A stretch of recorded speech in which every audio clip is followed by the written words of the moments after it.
welcome to Your Values Aligned Business with Michael Jonas. Take it away, Michael. Hi everybody. Can you all hear me okay? Yeah. If anyone's feeling Yes. daring and coming off the camera, that would be wonderful. But if not, I totally understand. Oh, hey, hi Genevieve. Okay. So hi everybody. Some of you I know, some of you I don't know yet, but good to see the folks I know, good to see the folks I don't yet know. We're going to be talking today about values aligned business. Another way to talk about this is business for good or a menu of business for good. So we're going to go over all the options today. First and foremost, I think we have the time and we have a lot of people, but we don't have tons of people. So if we have to do this really quick, but I would love to have folks one at a time take yourself off mute and tell us your name, your pronouns, what you do for work slash business slash gig slash community. It's Portland. We have people who are, Uber and babysitting and they crochet. And then what is a value that you or your business stand for? So anybody can start and then popcorn to someone else. I'll be happy to start, Michael. Hey, Hi. Okay. Hi, everyone. My name is Kayla Banda. My primary work is as a business advisor with the PCC Small Business Development Center. My husband and I are also in the process of developing a creative agency that focuses primarily on values-led businesses. I still don't know the right way to define the group of all people that are all businesses that fit into that. And so, yeah, happy to be here today. I'm on my walking pad, so you don't have to see me suffering. I'll probably be off camera for most of our time together. Thanks. And then, how about Amy? Hi, I'm Amy, she, her pronouns. I own Metolius Tea, and we have two focuses. One is to create a sustainable and healthy model for employment in Bend, which is a very expensive town. And the other is for our farmers and our supply chain to have an equitable supply chain where every ingredient that we source has a social, environmental, or economic positive impact in the origin country. cool. Do you want to pick someone else to go? Sorry, Genevieve. Hi everyone, I'm Genevieve White.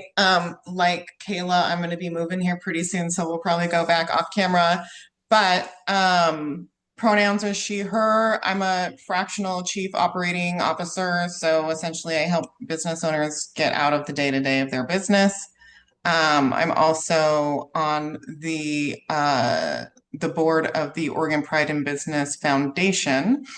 And a value that my business stands for, the business owners that I support are generally from historically marginalized communities, so women, LGBTQ, BIPOC. So the value is elevating them and giving them more power in our community. And I will hand it over to Jake. Hey y'all, my name's Jake Crummel. I'm a regional manager with IQ Credit Union, pronouns he, him. Um, Love serving the community any chance that we can possibly have or get the opportunity to. We have four core values at the credit union. We're financial growth advocates, enthusiastic educators, community builders, and peace of mind providers. I think I relate a lot to the community builders aspect of our core values, which includes community belonging and authenticity, among many other things. So just excited to be here and to hear Michael kind of give some insight for business. He never ceases to amaze, to say the least. So thank you for having me. Let's pass it over to, let's see, is Kristen on? Yep, Perfect. I am. Thanks. Hi, everybody. I'm Kristen Fix. My pronouns are she, her. I work for East Cascades Works, which is the local workforce development board representing the 10 counties east of the Cascades down the 97 corridor. I am the business and community engagement program manager, so I oversee all of the workforce development aspects of our organization that are employer and business facing. I'm also a small business owner of a very small cidery and brewery in Hood River called Working Hands Fermentation. And I would say that our core value, being in rural, a very not very rural, but a rural part of the state, is to just support local, both in the products that we buy and in developing kind of a homegrown talent pipeline. We really try to hire and foster folks who are in the community to help understand that fermentation comes from all the way from the apple to the glass, and that we can build people's career pathways here without having them have to leave necessarily. And I saw that Charlie was having some issues. Maybe Sarah or Remy. I can go if you guys can hear me. Yep. Cool. I'm Sarah Chris. You would probably know me best. I'm the person who runs Queer Social Club in Portland, and I just joined the Oregon Pride in Business Board, so I haven't even had my first meeting yet, but hi. And what one of the values that all my businesses stand for is usually accessibility. Queer Social Club is a big one for that, because I really don't believe that community and opportunities should be gate kept if possible. So, yeah, nice to meet you all. And if Charlie's back, Charlie, you go. I'm back. Thanks everybody for your patience. Um, so my name is Charlie Hersman. My pronouns are he, him. My business is Break Free Technology Consulting. I do kind of a blend of business and tech. And a big value that my business stands for is um, trust and being able to develop relationships without relying on fear.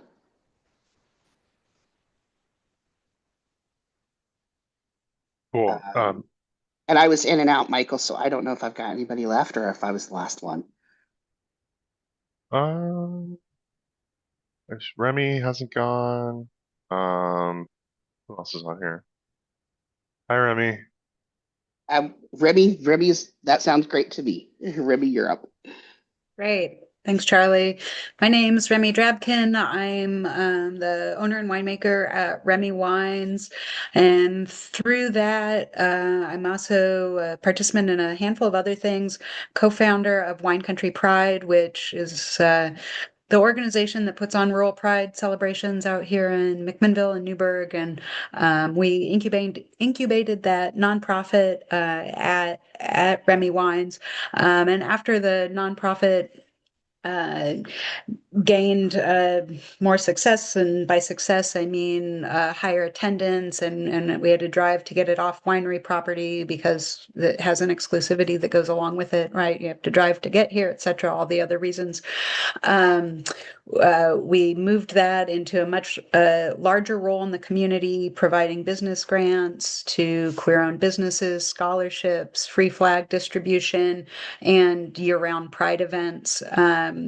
And when we took it off property, I then started an event called Queer Wine Fest, and that highlights kind of the queer contribution to the world of wine. And we're going into our fifth year, kind of the fifth edition, because everyone gets a little bigger and better each year.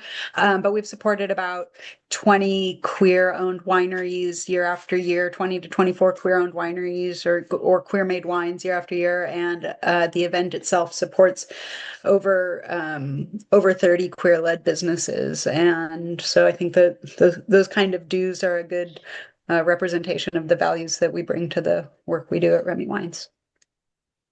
Awesome. I don't know who to popcorn to. I'm sorry. Oh, no, you're fine. I was just going to ask you if drinking wine was considered a queer contribution to wine. Yeah, absolutely, Michael. We'd love to host you all anytime. Meritless Ernst. Did I say your name right? Yes, Marilys Ernst. And my pronouns are she, her, and I have a company, Horse and Hay Media. I do a lot of things in the art sector of I do projection design for theater and dance, and I do um, experience design as well as other storytelling through video and media. But I've recently taken on a focus of developing storytelling for children who are doing stories in the environmental studies sector. And I'm developing an eco film network for kids and in collaboration with the Portland Public Schools. And there's this grant program that's going on that each of the schools are being awarded some money to run a program this year and next year. And we're going to get those programs documented. So by the kids telling their stories, doing documentary stories around the environment. So Awesome. that's That's me. awesome. That's awesome. Thank you. Has everybody gone? I think so. One of the reasons why I really like to do introductions, even when it takes a long time, is because the world is on fire, and by hearing what other people are doing, not only can we love on them and support them, we know that there are still good people in this world doing good work. So, thank you all for sharing. I'm Michael Jonas, pronouns he, him. What do I do for work, business, gigs, community? I'm the owner of Narwhal Law and Business Strategy. I also recently launched a podcast called All American Why, where I ask questions about why things don't work in America. And then I'm on a lot of nonprofit boards, probably too many. My husband will murder me if I take on another commitment. But yeah, what do I stand for? I think education. I mean, we're doing education now. I think education is everything. So that's really important piece to what I do. Okay, so a little bit about our firm. I'm not going to read this to you, but we are a certified benefit company. I'm going to talk to you about benefit companies today and nonprofits and a variety of other things. Our slogan is guiding community through the current. Of course, it's a narwhal. We work with all kinds of businesses, for profit, nonprofit, and a lot of the work that we're doing lately is with structuring. How do you become a social enterprise, or how do you have community partnerships? What does that look like? And that could be working with other for-profits or other nonprofits. And then because of the time we're in, because we help for-profits and nonprofits, there is a lot of, are you narrowing your focus? Are you consolidating, or are you closing? Um, so anyways, happy to help in any of these ways. We're really about building community. If we can't help you, we have a wide variety of people that we know that can help you with that thing. Okay, so we have a lot to cover today. If you have questions, you can ask at the end, or you can shoot me an email. So we're going to go through this. The goal is not to necessarily remember everything. It's to kind of get your feet wet and understand the differences of these different entity models. So um, the one thing we're talking about really is using business for good. So business is no longer separate from community. We live in a time where they're telling us that corporations are people and they have rights, which I don't agree with. We're living in a time where corporate greed is making decisions for us. But really, at the end of the day, it comes down to authentic community relationships. People actually have been polled. I don't know the exact numbers, but the last 10 years, when people are asked if they would pay slightly more money for a sustainable business, or for a product that's sustainable, or for a business owner who has an authentic story, most of the people say yes, that they would rather support local, or rather support someone who has a sort of social enterprise model.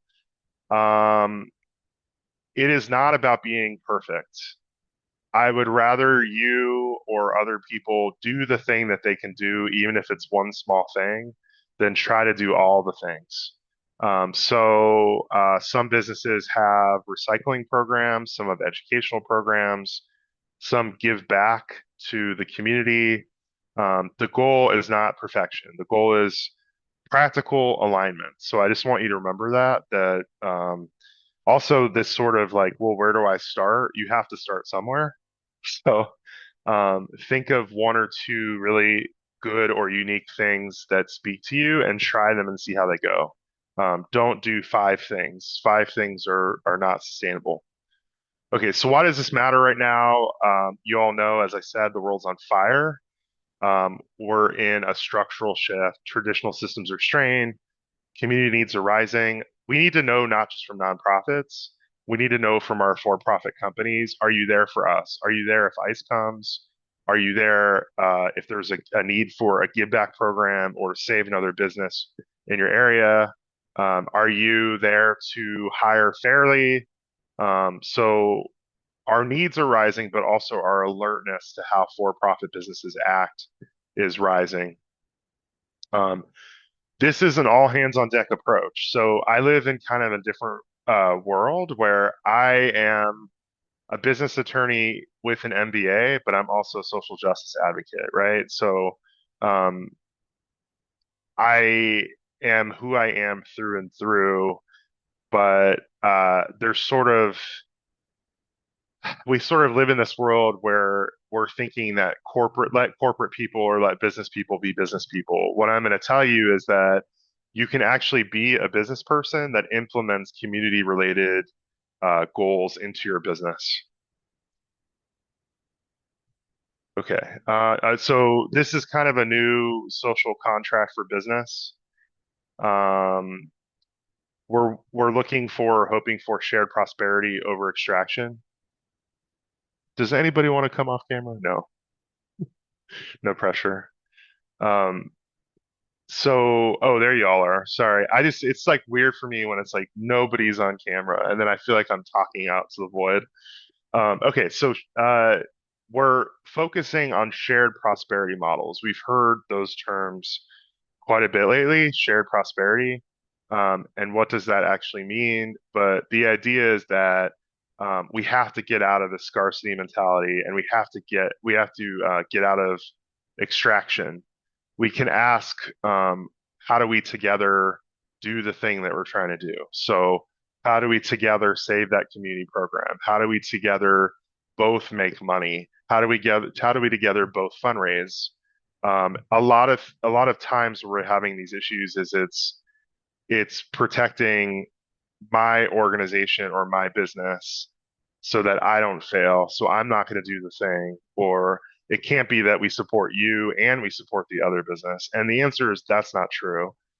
We have to get out of this and we have to get into an abundance mentality and a shared prosperity mentality. Business decisions are shaping housing, health, and climate outcomes.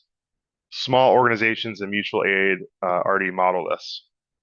Okay, so now we're going to get a little bit deeper. That was kind of a set the stage. So what does business for good mean?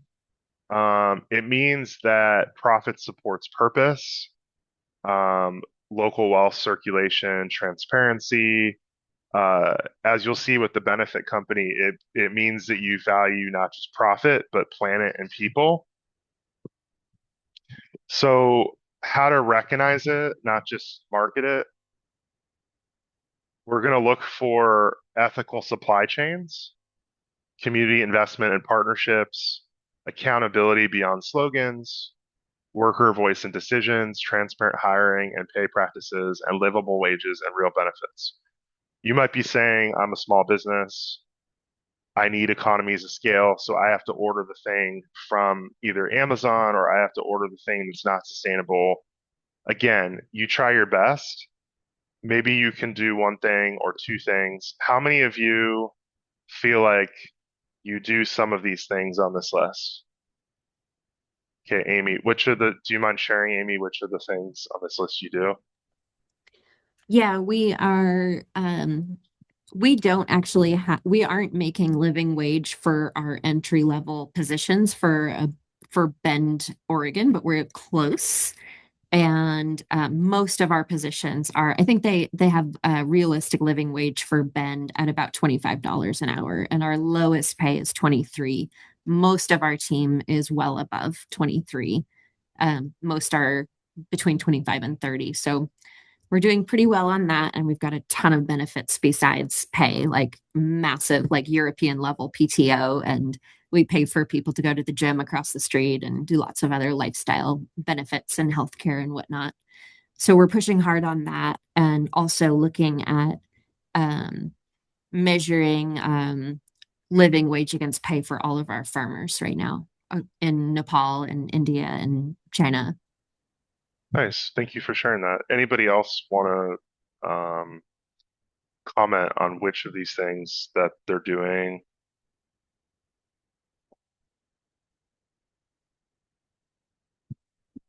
No pressure. What I will tell you is some of these are harder, right? So like if you're barely getting by as an owner, you maybe aren't even paying yourself a living wage, but maybe you can have more accountability beyond slogans.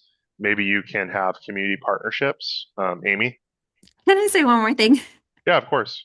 One other idea that came to me in 2023, we worked with an economist in Bend to help me identify what I was paying versus what was like typical for the economy for that, for Deschutes County, for each role, so that I could figure out, I may not be paying for them to go to the grocery store as easily as I would like, but where am I compared to Deschutes County? So at least I had a 50th to 90th percentile for each role. So that took a lot of anxiety off of my plate, because I at least knew where I was compared to what other people were doing. But then what I committed to the company, we pay about 25% of our revenue into payroll. And I told all of my employees, no matter what, you will all pay, payroll will always be 25%. So as we grow, every month I do a P&L and I show the team where we're at. And if we're below 25% in payroll, they know raises will be more aggressive. And if we're above 25%, then they know we're going to be holding off and more conservative. So they actually know what to expect and what it's based on, rather than having just no clue and waiting for the big power of the B to decide. Well, yeah, thank you for sharing that. And yeah, there's a wide variety of ways to do these things. There's also being patient with where you're at, and then making goals that I'm going to set this up so that when I'm ready to hire, I'm going to hire with living wages. Um, so pillars of business for good, what holds us together? We talked a little bit about this: shared prosperity, worker dignity and safety, local and community wealth, environmental responsibility, transparent governance, and inclusion and belonging. So there's a short little activity here. I want you to tell me an organization, or yell it out, what's an organization you trust, and what specific actions or behaviors of that organization earns your trust.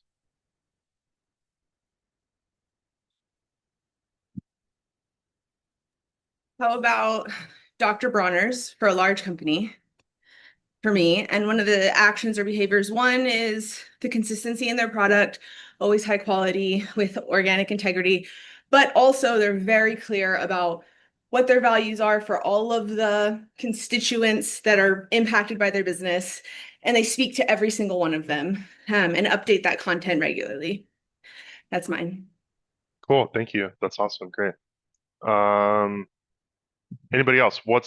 Name an organization you trust, and what specific actions or behaviors earn your trust? I've got one. I don't know if you guys know, in Portland, we have a place called Workers Tap. It's this house that was converted into basically like a bar slash cafe. And they're very publicly community first, and have, I think, an upstairs space and a basement that they offer for community to use for different kinds of things like clothing swaps. They have like trans meetups that have been consistently held every Friday and Sunday for like the past couple of years. So I think it's the consistency and maintaining integrity that have really stuck with me. So I recommend that Awesome. place to a lot of people. It's called Workers Tap. Is that Yeah, Workers Tap. It's in Southeast. cool? Yeah, I don't know about it. I'm gonna check that out. They're awesome. Anybody else?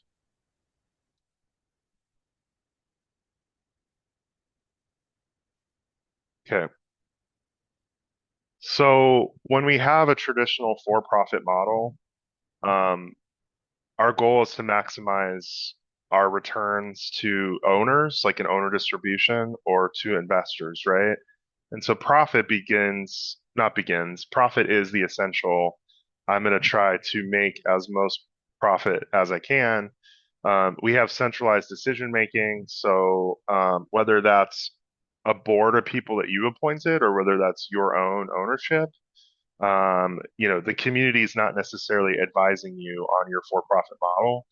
Um, we want for-profits, you always hear like bigger, better, faster, stronger. We always go for these fast, flexible, scalable things. And of course, these are generalizations. And then we have a risk of extraction without guardrails. So we're going to get that product or do that thing to make that profit. And we're not necessarily thinking about how we're doing it. So these are strengths and limits for a traditional for-profit model. And that could be an LLC or that could be a corporation. Um, so profit and legal accountability, to talk to you a little bit about these differences. And I apologize because I have a couple different slide decks about this, but this is more about business for good than business models. But I do want to talk about, so if you file for a corporation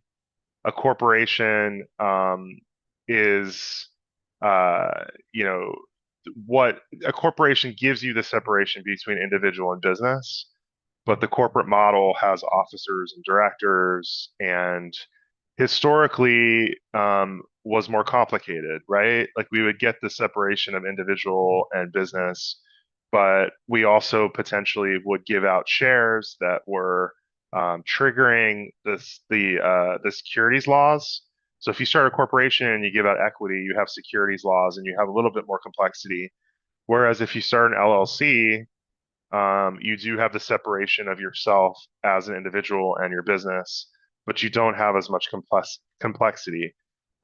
Those worlds have kind of collided. In Oregon, you can be a single director or single owner corporation. You can also be a single member LLC. And so the difference of those two is some of our clients, if they want to be on the stock exchange or if they have a tech investor who wants them to be a corporation. But generally, most of our clients end up being limited liability companies or LLCs. So when we talk about these models of entity structure, whether you're a for-profit LLC or you're a for-profit corporation, we have this possibility of becoming a benefit company. And people often want to know, well, what is a benefit company? So a benefit company, let me see what I have on the next. Oh, okay, that's what I was looking for. So uh, a B Corp is actually trademarked by B Corp Lab International. So kind of like tissue and Kleenex or Xerox. A lot of times we call all benefit companies B Corps, but really they're not B Corps unless they got certified through B Corp International. So a benefit company is any entity that has decided to follow the triple bottom line of planet, people, and profit. And they have gotten certification by a benefit company certifier. In some states, you can be an LLC and you could be a benefit company. Oregon is one of them. Oregon also has benefit companies that are part of the law, meaning when you file for your entity, you can tell the Secretary of State that you want to be a benefit company, and you could add it into your operating document as part of your purpose. And so in order to do that, you have to ultimately prove to the Secretary of State that you are on the path where you will be getting certified. So benefit company certification can come through um, any benefit company certifier. Our law firm uses Benefit Corporations for Good. So we are a benefit company because we have gone through benefit company certification, but we are not a B Corp because our benefit company certification did not come through B Corp Lab International. Does that make sense? Um, Certification's optional. It's not rigorous. I think you all should do it if you're interested in doing it. Essentially, it's kind of like a for-profit that has an annual report. So we have goals that talk about planet and people and profit and how we're going to be, um, whether that's in your model, you have a different billing cycle, whether that's in your sustainability. Maybe you give employees transportation passes. Maybe you are a t-shirt company and you have recyclable ink. Every single company does these things differently and sets goals. And then every year you have kind of like a nonprofit annual report. You have a benefit company report, and you would talk about what you did the previous year and what your goals are for the following year. And then you would get, hopefully, of course, you would get recertified on a yearly basis as a benefit company. Does anybody have any questions about this? So this would be a for-profit LLC or a for-profit corporation seeking benefit company certification on top of their LLC or corporation. And then some people ask, well, is a benefit company a different entity structure? No, it's not. It's not its own entity type. And then some people ask if there are tax breaks for benefit companies, and unfortunately, there are not. You do this so that you have a third party telling the public that you're following the triple bottom line versus you yourself just saying, I'm sustainable. You actually have goals that are set and you have this third party, stamping their approval. Kayla, did you have a question? Yeah, does the Secretary of State continuously oversee, like annually, the progress on those goals, and what does that look like? Um, they don't, unfortunately. Who sees the progress of those goals is the benefit company certifier to see if they're recertified. We also had this issue a couple years ago, and I helped with it. It's a little bit more clear. Part of this issue that we had was when people were filing businesses, it would say, do you want to be a benefit company? And people would check yes. And people thought that that meant, I want to offer benefits, or they didn't know what it meant. So the Oregon Secretary of State had a list of hundreds or thousands of businesses that weren't really benefit companies or didn't really have those values, and they ended up on this list. So a couple of years ago, me and Tom Herring and Karin Power and maybe a couple other people, we basically asked the Secretary of State's office, can you send out letters to all the people who are on your benefit company list to see if they're actually certified or to get them to prove to be certified? And if they're not, we would take that off of their Secretary of State filing. And then if they are, we'd keep it or we'd add it. And so they did that. And so they also made it a little bit more clear when you're selecting that this is actually what you meant. I think the public needs to be a little bit better at this and understand this better. But I think now, because it's codified into Oregon law, there should potentially be more of an implementation component. Oregon's not the best at implementing the things that they want to do. So there should be a match of it's part of our law and you can select it when you're forming a business. Here's some sort of governing body on how to oversee it. Unfortunately, that's not the case. So the closest thing we have now is the Secretary of State's office. If they see that you selected benefit company and you're forming a new business, if you don't within that year provide them proof of your certification, when you do your annual report for the Secretary of State, they'll take off that certification check, or they'll, ask you to prove it. Hey, we see that you've chosen to be a benefit company. Can you prove that you're certified? Okay, so nonprofits. So we talked about for-profits, and we talked about them deciding whether they want to be benefit company certified. Can you still have some sort of social enterprise model without being a benefit company? Sure. For example, you could have a give back program. You could have a sliding scale. You could do community projects. You can do all kinds of things. You don't have to necessarily get that certification. So nonprofits, 501c3s, another type of business for good. Um, Nonprofits are corporations, just like for-profits.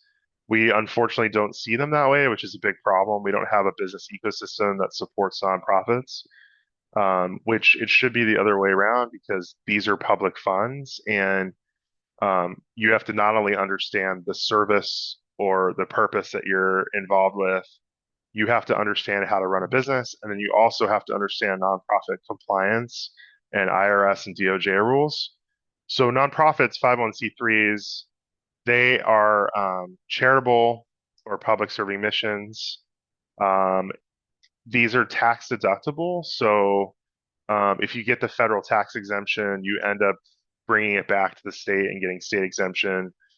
So a lot of clients ask me, should I have a for-profit and a nonprofit that I open on the side, right? Can I do a for-profit and nonprofit? The answer is yeah, you can. But if your for-profit and your nonprofit are too similar in name or activity, it looks as if you're soliciting public funds to make money for your for-profit. Unlike Donald J. Trump and everyone in that circle, ordinary people can't get away with that, and you would get audited or face a variety of penalties. So the other thing is, sometimes opening your own nonprofit is a lot of work, because you're then balancing two books from a bookkeeping perspective, but you're doing your for-profit business, and then you have a nonprofit that has a board and meeting minutes and has all of those procedures and processes. So if you have the operations or the time, or you're a workaholic like myself or Remy, then you could potentially do this, but having the support that you need is really important.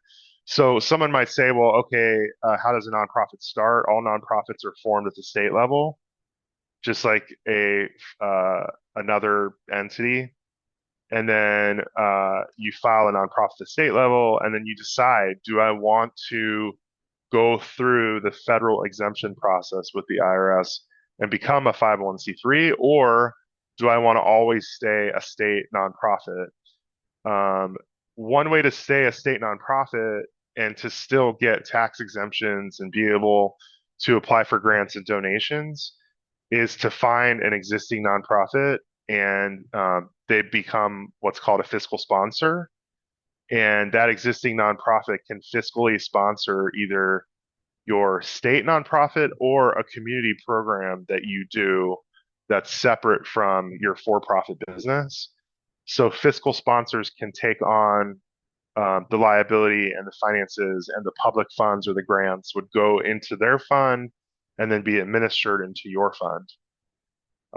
Sometimes I have this conversation with clients. Maybe you're not gonna do a nonprofit on your own. You should select an existing nonprofit that you really like, and maybe your for-profit has a social enterprise give back program where a percentage of your sales goes to this existing nonprofit. And that's safer and cleaner. You don't have to have a board. You also have nonprofit funds going into that nonprofit, not into your funds. So we're sort of thinking of ways that if doing this model doesn't work for you, you can do another model, and you're still doing good for community because you're raising money for the existing nonprofit. Are there any questions about nonprofits? Okay. Again, I think this is the first time I've used a slide deck, so it's a bit clunky, and I apologize. And also, we're talking about things, but this is not a deep dive. This is just like an overview of kind of business for good models. So another business for good model that you should know about are co-ops, cooperatives, and co-op style LLCs. So in Oregon, a co-op is actually a type of corporation, and um, co-ops are one member, one vote. So everybody who is involved gets to have a vote. It could be that you have a co-op and you also have people working there. So an example is, have you been to Symbiop? Symbiop is a nursery on Powell, in Southeast Powell.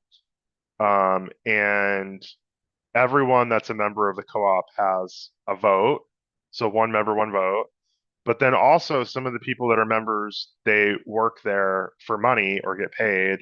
So also, the famous examples are like Alberta Co-op and Peoples.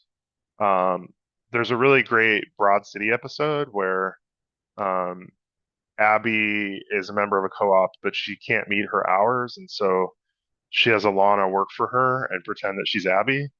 But it's a good example because it shows like how to maintain membership in that co-op, she has to do these things.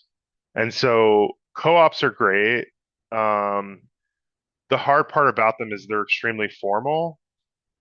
And so sometimes what we do instead of a co-op is we do a co-op style model of an LLC.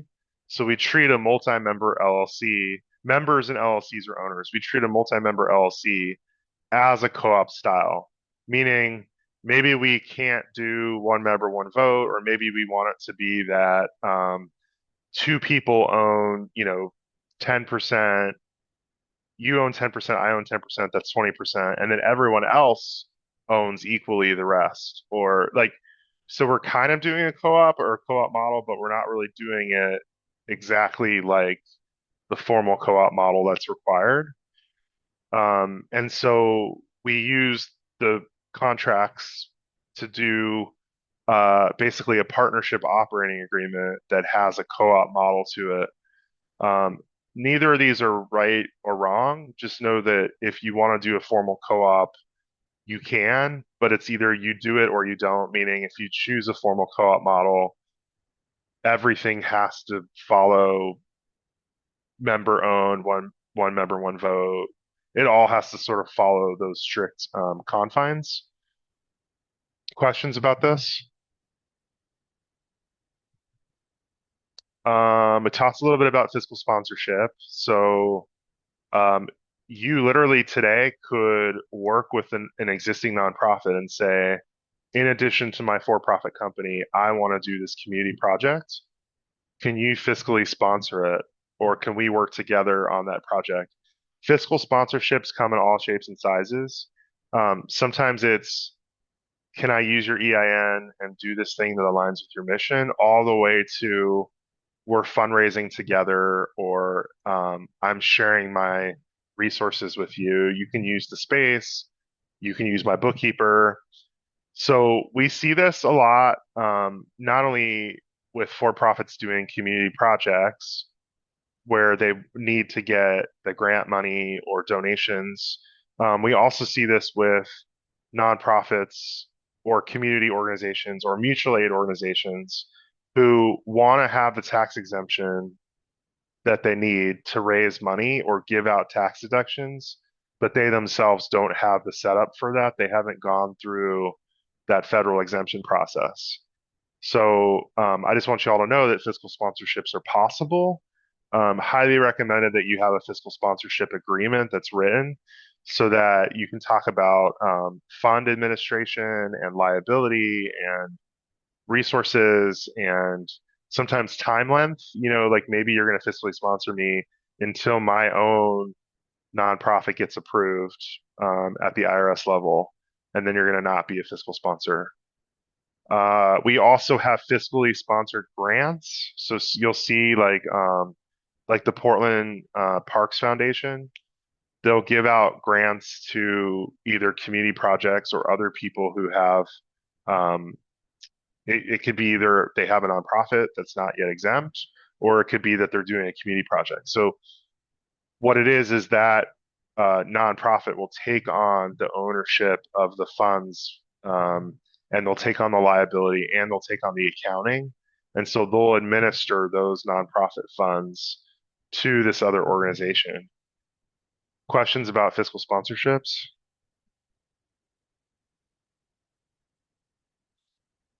Okay. So mutual aid. People talk about mutual aid a lot, especially in Portland. It can mean a lot of things, and it has taken on a variety of meanings. Um, Lately, right now, like community is everything. So, um, mutual aid, the idea, one is like solidarity, not charity, but also the idea is we're not thinking about tax exemptions and business structures and um, we're not thinking of those things. So on one hand, it's really good. It's exactly what we need. On another, there are risks. So for example, during Black Lives Matter stuff and protests downtown at the height of the pandemic, there were all kinds of mutual aid things that I was helping advise. And it's hard because it's like you're giving out food or water to people who need it, but then I'm also worried because if you don't have a food permit, or um, there are people who they collect donations on their personal Venmo for their organization, and then they end up buying a van for their organization to deliver things, and then someone on their board is sleeping in that van, and then someone else is selling something from the van and pocketing the money, right? So like we have to figure out how those two pieces fit together. How do we maintain protection and prevent liability, but also do the thing? Because like I also get frustrated where it's like just give the people soup, like or like the grocery store stuff they throw away, like just let them have the food, right? So sometimes what this is we can find ways to have people getting that food sign a quick or half sheet liability waiver so that if something happens, we're still giving them the soup, but we're not giving them a 5-page contract or um so anyways, the point with this is you and your business can do mutual aid things. You could do clothing drives, you could do coffee hour, come and get coffee. I love stuff like that, intergenerational conversations where you invite people of different ages to come together and talk. So what this is it doesn't necessarily mean that we have a business or a board or a fiscal sponsor or things like that. But so really positive, this is everything, this is real, but also really risky in the sense that we often with mutual aid don't talk about or require liability related things. Questions on this or comments on this? Okay, so let's look at time. 12:51. This is over at 1. Okay, so here's another short activity. And we can all do this together and shout out, but I want you to build a micro ecosystem. So think of a collaboration between a business or co-op, a nonprofit or fiscal sponsor, a mutual aid group. What do you need to be solving? Where do money and power flow? Who decides? What does success look like? So I think the best way to do this as a group is someone can shout out like what's a problem to be fixed or what's a need, and then you all can contribute with, okay, what kind of for-profit business can help? What kind of nonprofit business can help? What could a mutual aid group? How can we all work together to solve that problem? So who wants to shout out a problem that we can work with for this? I have a problem. Okay. I just recently did a community survey through Queer Social Club, and heard a lot of community feedback that older queer and trans people are having a hard time finding community, finding each other, finding ways to get involved with communities. So I think Hmm. a problem to solve would be creating more opportunities for elder queer people. Yeah, that's a great, not a great problem. I mean, that's heartbreaking, but that's a great example. Yeah. So yeah, so then everybody else who's on this call. So think of, okay, how could a business or nonprofit or mutual aid or all three, how could they collaborate? What could the for-profit business do? What could a nonprofit do? And what could the mutual aid group do? And how do they all work together on this problem? I mean, we have plenty of for-profit businesses that have physical space. So, like, even hosting or providing a physical space for a nonprofit to come in or something like that. Yeah, that's great. And someone could provide food. I think that would be really cool. Anybody else about any of these? Good opportunity to collaborate on communication, because especially with this specific problem, the way any one of these things, the business or the nonprofit, may be communicating might not be really sufficient to be meeting the audience. So it's a good opportunity to kind of come together and look at what resources each entity has for how you're going to get invites out. If it Yeah, that's great. Yeah, and nonprofits who serve those communities may have better idea on who is isolated or who would want to be involved with something like this. Um, Anybody have an idea for a mutual aid component that could help with this?